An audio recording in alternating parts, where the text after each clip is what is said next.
Welcome to Reading Am I the Asshole? Because I am absolutely qualified and mentally stable enough to give my opinion on these. Would I be the for refusing to babysit my boyfriend's daughter while her mother gets chemotherapy? This one is going to be juicy. There's also an update for this one as well. Let's strap in, brother. My BF, male, 30s, has a daughter.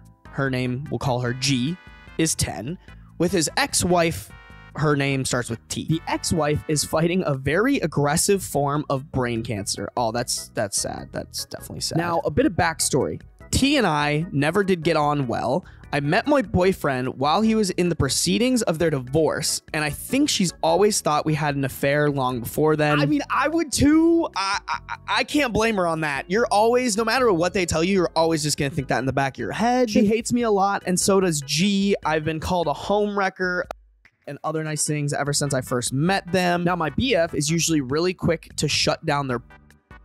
But he adores his daughter and still cares about ex-wife. They've been together 15 years and been friends since their childhood. Ever since the diagnosis, he's been the one driving ex-wife to medical appointments and such, and he's asked me the favor to look after his daughter while he's with T. He knows what a huge favor it is. He's thanked me profusely every time, and I know how much he needs my help. Everything went to a few hours ago when I was asked to bring G back to her mother's house. He started saying I must be glad she's dying because I can keep BF to myself now. He said I must be happy because now I get to keep her daughter and pretend she's mine.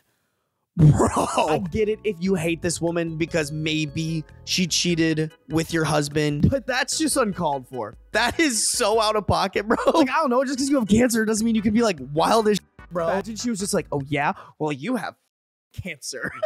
She said a lot of ugly things and BF didn't do anything to correct her. I stayed really quiet because, to be frank, I was incredibly shocked. Still am, to be honest. When we got home, I lost it with him and told him I wouldn't keep his daughter any longer, not if he allowed T to talk to me in such a manner. He said I'd be a huge if I went through with this because T has just found out she's only got a few weeks to live and not the months she previously thought. Would I be the if I stopped babysitting his daughter? This might not be a very well-received opinion, but hear me out. I think no matter which way she goes, she has the justification to not be the asshole. I'm sorry if you have cancer. That's a terrible thing. I wouldn't wish that on anyone, all jokes aside. However, that doesn't give you the I'm gonna be a I understand that they're probably going through something I would never even be able to begin to understand. In my opinion, that doesn't give you like a free pass to be the biggest head that ever walked on planet.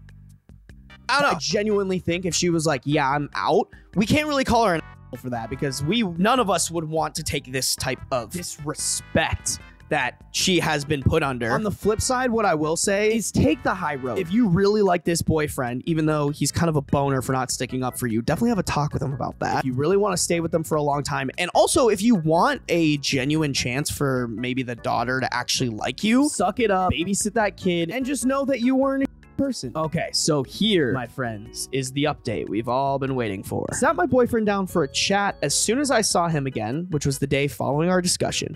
He agreed that we needed to talk and told me he was sorry for calling me that he had been so much in shock that he hardly even remembered the whole fight in the first place. I told him I could understand that and told him I loved him and wanted to be there for him and support him throughout this ordeal.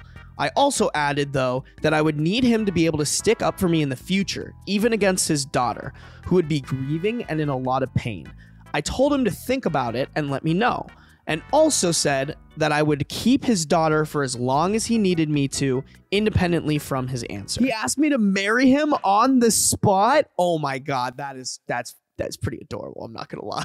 No ring or anything, but he was crying and it was very sweet, so now we're engaged and relatively happy. God, it's so cute, and I'm so single. T passed away a week later. I followed your suggestion and didn't see her again. G is living full-time with us now, and I have what I think is, if not good news, hopeful news. 10 days after her mother's death, she broke down in hysterics because she wanted her mom. It was an incredibly sad moment. She kept yelling insults at me and crying and again yelling at me. I was in tears because seeing a child in that much pain is truly heart-wrenching.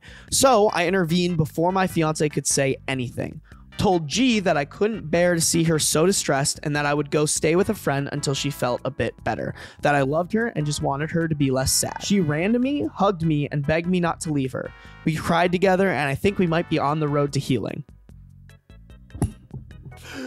Stop, that's so cute. That's so adorable. Oh my god, what a happy ending. Those are very rare on Reddit. That was a good one.